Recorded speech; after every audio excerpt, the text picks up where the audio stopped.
Dr. A.T. Pearson once said, "There has never been a spiritual awakening in any country or locality that did not begin in united prayer."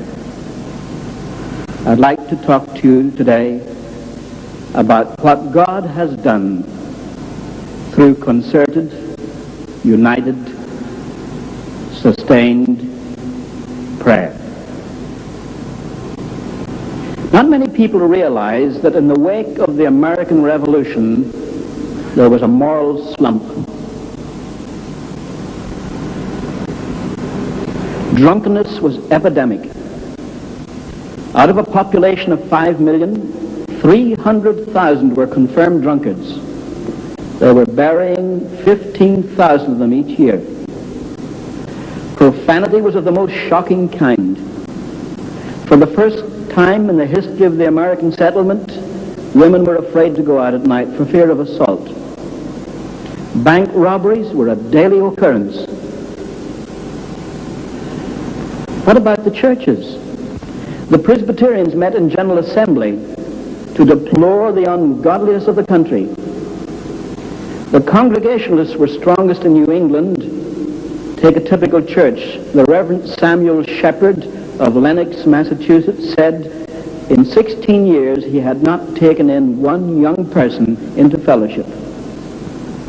The Lutherans were so languishing, they discussed uniting with the Episcopalians, who were even worse off.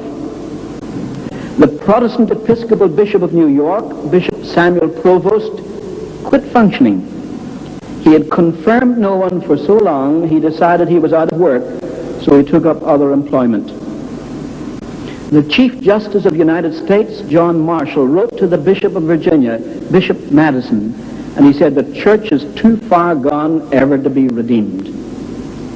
Voltaire said, "Christianity will be forgotten in 30 years' time," and Tom Paine preached this cheerfully all over America. In case you think it was the hysteria of the moment, Kenneth Scott Latourette, the great church historian, said, "It seemed as if Christianity were about to be ushered out of the affairs of men. The churches had their backs to the wall. It seemed as if they were about to be wiped out." How did God change that situation? It came through the concert of prayer. I must go back a little. There was a Scottish Presbyterian minister in Edinburgh. He wrote a memorial, he called it, pleading with the people of Scotland and elsewhere to unite in prayer for a revival of religion. He sent a copy of his little book to Jonathan Edwards in New England. That great theologian was so moved, he wrote a response which got longer than a letter, and finally he published it as a book. If my memory serves me right, the title of the book was as follows: "A humble attempt to promote explicit agreement and visible union of all God's people in extraordinary prayer for the revival of religion and the advancement of Christ's kingdom." That was the title of the book, not the book itself. Nowadays, titles are often unrelated to the contents. If you study weather, you're interested in meteorology, you don't read Gone with the Wind. It has nothing to do with weather. But in those days, a title was more like a synopsis of what was in the book. But don't miss the message of the title. A humble attempt, that was New England modesty, to promote explicit agreement and visible union of all God's people in extraordinary prayer for the revival of religion and the extension of Christ's kingdom. That's what's missing so much from all our great evangelistic efforts. We must have explicit agreement and visible union of God's people in extraordinary prayer. Now, this movement began in England through William Carey and Andrew Fuller and John Sutcliffe and others. They started what the British called the Union of Prayer. And the year after John Wesley died, the Second Great Awakening began and swept Great Britain. There isn't time to give you the details of that. But in New England, there was a man of prayer named Isaac Backus, a Baptist pastor. And in 1794, when conditions were at their worst, he sent out a plea for prayer. Take the colleges at that time. They took a poll at Harvard and they discovered not one believer in the whole student body. They took a poll at Princeton, a much more evangelical place. They discovered only 2 believers in the student body and only 5 that didn't belong to the filthy speech movement of that day. Students rioted. They had a mock communion at Williams College. They had anti-Christian plays at Dartmouth. They burned down Nassau Hall at Princeton. They forced the resignation of the president of Harvard. They took a Bible out of a Presbyterian church in New Jersey and burned it in a public bonfire. Christians were so few on campus, they met in secret like a communist cell and kept their minutes in code so that no one would know what they were doing to persecute them.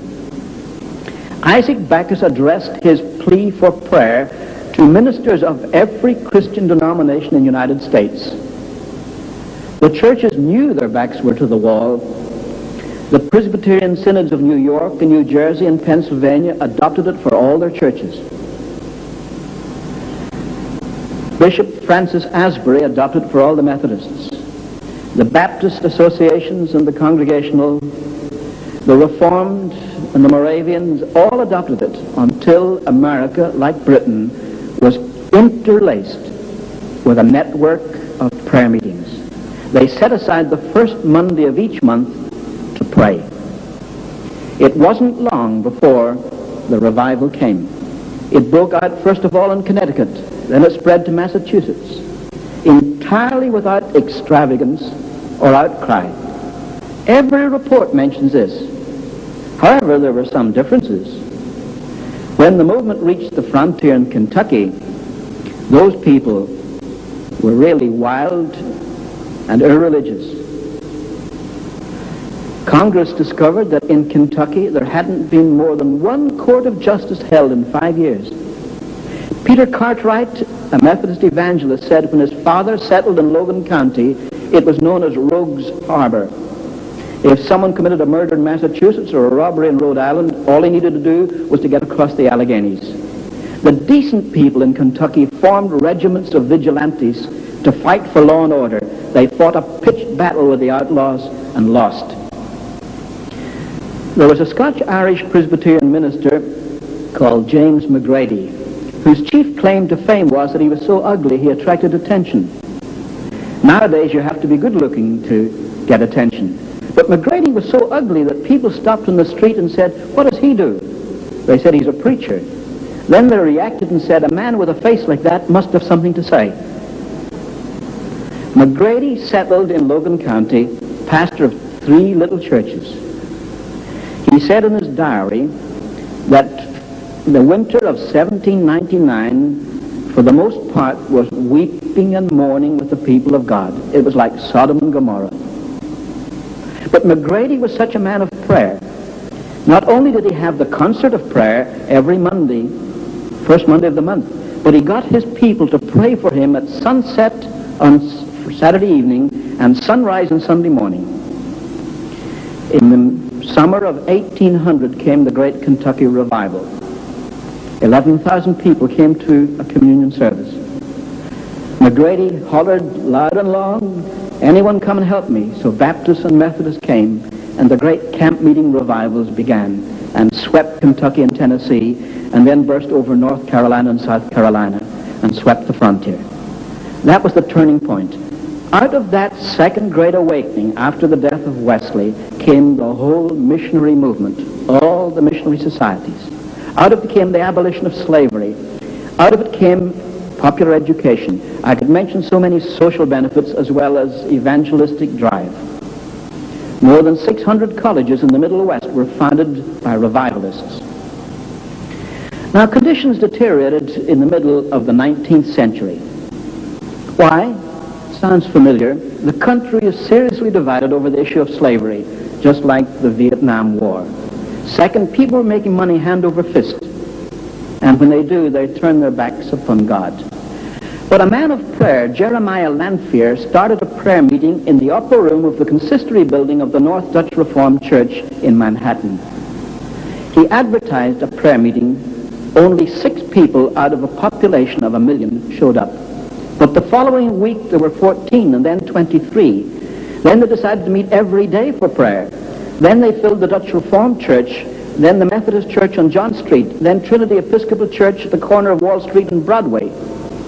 By February of 1858, every church and every public building in downtown New York was filled. Horace Greeley, the famous editor, sent a reporter with horse and buggy racing around the prayer meetings to see how many men were praying. In 1 hour, he could only get to 12 meetings, but he counted 6,100 men, and then the landslide of prayer began. People began to be converted, 10,000 a week in New York City. The movement spread throughout New England. Church bells would bring people to prayer at 8 in the morning, 12 noon, 6 in the evening. The revival went up the Hudson, down the Mohawk. For example, the Baptists had so many people to baptize, they couldn't get them into their churches. They went down to the river, cut a big square hole in the ice, baptized them in the cold water. And when Baptists do that, they really are on fire. When the revival reached Chicago, a young shoe salesman went to the superintendent of the Plymouth Congregational Church and asked if he might teach Sunday school. The superintendent said, "I'm sorry, young fellow, I've got 16 teachers too many, but I'll put you on the waiting list." The young man said, "I want to do something now." Well, he said, "Start a class." "How do I start a class?" "Get some boys off the street. Don't bring them here. Take them out into the country, and after a month you can have control of them. Bring them here, they'll be your class." He took them to a beach on Lake Michigan, and he taught them Bible verses and Bible games, and then he took them to the Plymouth Congregational Church. The name of the young man was Dwight Lyman Moody, and that was the beginning of his ministry that lasted 40 years. For instance, Trinity Episcopal Church in Chicago had 121 members, 1857. 1860, 1,400. This was typical of all the churches. More than 1 million people converted to God out of a population of 30 million in 1 year. And that revival jumped the Atlantic, broke out in Northern Ireland, in Scotland, and Wales, in England, South Africa, South India. Anywhere there was an evangelical cause, there was a revival, and its effect was felt for 40 years. It began in a movement of prayer. It was sustained by a movement of prayer.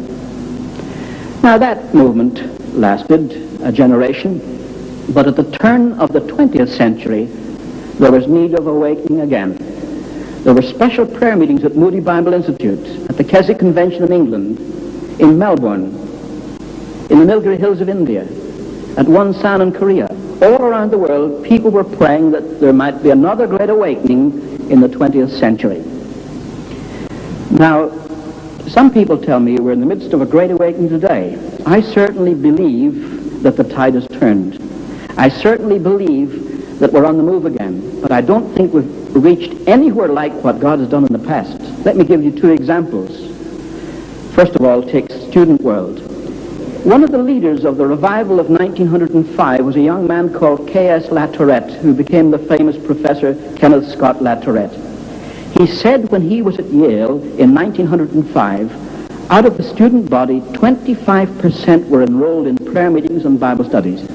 Now, I live next door to UCLA. There's a population there of 36,000. I don't believe there are 9,000 enrolled in Campus Crusade, InterVarsity, and the other evangelical groups, or in all the church groups put together. We haven't reached that yet. As far as the churches are concerned, the ministers of Atlantic City reported of a population of 50,000 in Atlantic City. There were only 50 adults left unconverted. Take Portland, Oregon. 240 department stores closed from 11 to 2 each day for prayer. Signed an agreement among themselves so that no one would cheat and stay open. Take First Baptist Church, Paducah, Kentucky. The pastor was an old man, Dr. J.J. Cheek, and he said, as he was committed to the revival, he was going to win souls to Christ. He took in 1,000 new members in 2 months and died of overwork. And the Southern Baptists said, a glorious ending to a devoted ministry. That's what was happening in the United States in 1905. But how did it begin? Well, most people have heard of the Welsh Revival, which began in 1904. It began as a movement of prayer. I knew Evan Roberts personally. Of course, I met him 30 years later. But he was devoted to God and was a man of prayer, praying for revival in Wales. Seth Joshua, a Presbyterian evangelist, came to the Newcastle Emlyn College where Evan Roberts was studying for the ministry. Evan Roberts was 26. He had been a coal miner. The students were so moved that they asked if they could go to his next campaign, so they canceled classes and went to Blaenau. And it was there that Seth Joshua prayed, "O God, bend us." And Evan Roberts went forward and prayed with great agony, "O God, bend me." He couldn't concentrate on his studies. He went to Principal Phillips, the principal of his college, and said, "I hear a voice that tells me I must go home and speak to our young people in my own home church." "Mr. Phillips," he said, "is that the voice of the devil or the voice of the Spirit?" And Phillips answered very wisely, "The devil never gives orders like that. You can have a week off." He went back home to Lochor and announced to the pastor, "I've come to preach." The pastor wasn't at all convinced, but he said, "How about speaking at the prayer meeting on Monday?" He didn't even let him speak to the prayer meeting. He said to the praying people, "Our young brother Evan Roberts feels he has a message for you if you care to wait." 17 people waited. Evan Roberts said to them, "I have a message for you from God. You must confess any known sin to God and put any wrong done to man right. Second, you must put away any doubtful habit out of your life. Third, you must obey the Spirit promptly. Finally," he said, "you must confess your faith in Christ publicly." And by 10 o'clock, all 17 had responded. The pastor was so pleased, he said, "How about speaking for us at the mission service tomorrow night, midweek service Wednesday night?" He preached all week. They asked him to stay for another week, and then the break came. You say, "What do you mean the break?" I've read the Welsh newspapers of the period. In them were little snippets of ecclesiastical news. The Reverend Peter Jones has just been appointed chaplain to the Bishop of St. David's. Very interesting, but not earth-shaking. And then it said Mowbray Street Methodist Church had a very interesting rummage sale. But then suddenly a headline, "Great crowds of people drawn to Lochor." And it said for some days a young man named Edwin Roberts was causing great surprise. The main road between Llanelli and Swansea, on which the church was situated, was packed from wall to wall, people trying to get into the church. And people were closing shops and stores early to get a place in the church. Now the news was out. They sent a reporter down, and he described what he saw. He said it was a strange meeting. It closed at 4:25 in the morning, and then the people didn't seem to be willing to go home. He said people were still standing outside the church talking about what had happened. And then a very British summary. He said, "I felt this was no ordinary gathering."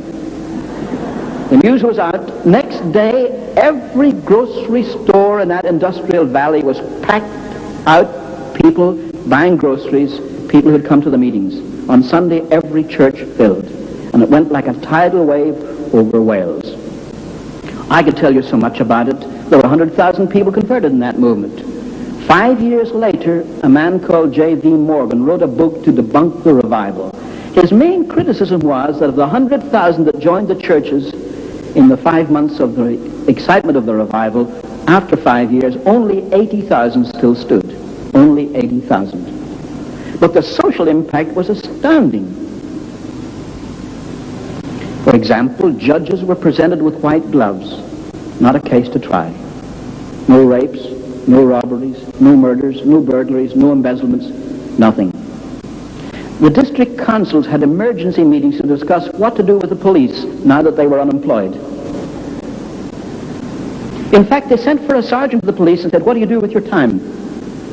He said, "Well, before the revival, we had two main jobs. One was to prevent crime, the other to control crowds, as at football games. But since the revival started, there's practically no crime, so we just go with the crowds." A councillor said, "What does that mean?" Well, he said, "You know where the crowds are. They're packing the churches. But how does that affect the police?" Well, he said, "We have 17 police in our station, but we have 3 quartets, and if any church wants a quartet, they simply call the police station."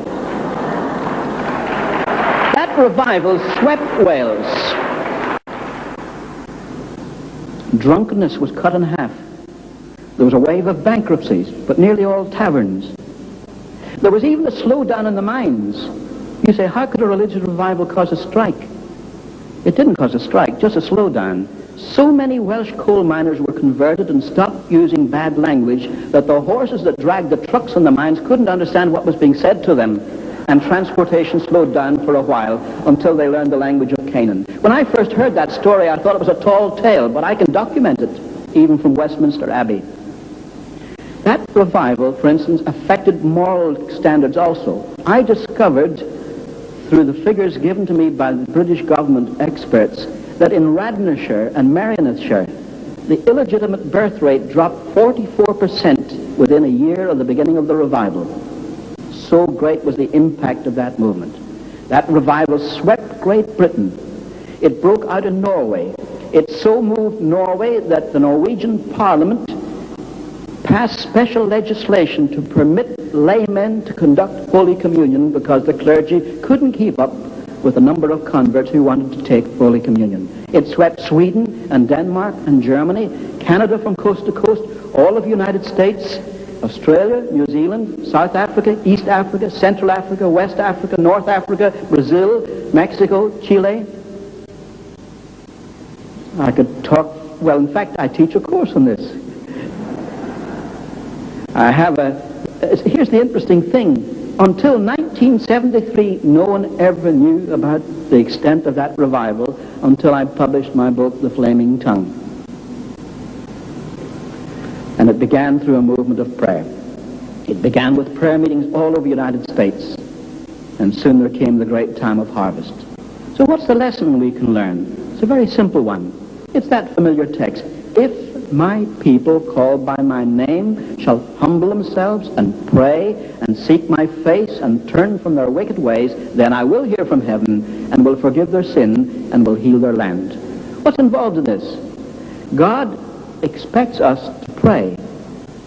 But we must not forget what Jonathan Edwards said when he said to promote explicit agreement and visible union of all God's people in extraordinary prayer. What do you mean by extraordinary prayer? When you find people getting up at 6 o'clock in the morning to pray, or having a half night of prayer till midnight, that's extraordinary prayer. When they give up their lunchtime and go and pray at a noonday prayer meeting, that's extraordinary prayer. But it must be united and concerted. It doesn't mean that a Baptist becomes any less of a Baptist, or that an Episcopalian is less loyal to the 39 Articles, or that a Presbyterian turns his back on the Westminster Confession. Not at all. But they recognize each other as brothers and sisters in Christ, and they're prepared to pray together in concerted prayer that God may hear and answer. We haven't reached that stage yet. This National Conference on Prayer is unprecedented in some ways. It's a sign of the direction in which we're moving. It's what I call extraordinary prayer. But you folk who are here, those who listen to my voice, must take it back to your churches. And when they're prepared to set aside time to pray for a spiritual awakening, that's when God is going to answer. Now some people say that means then it's up to us. Oh no, we can't say that either. Matthew Henry said, when God intends great mercy for his people, he, first of all, sets them a-praying. Even God is sovereign in this matter. But we must respond. He has chosen never to work without our cooperation. So whether your interpretation of revival is Calvinistic or Arminian, it's a very simple thing. You must pray. Then God will work. May God help us so to pray. Amen.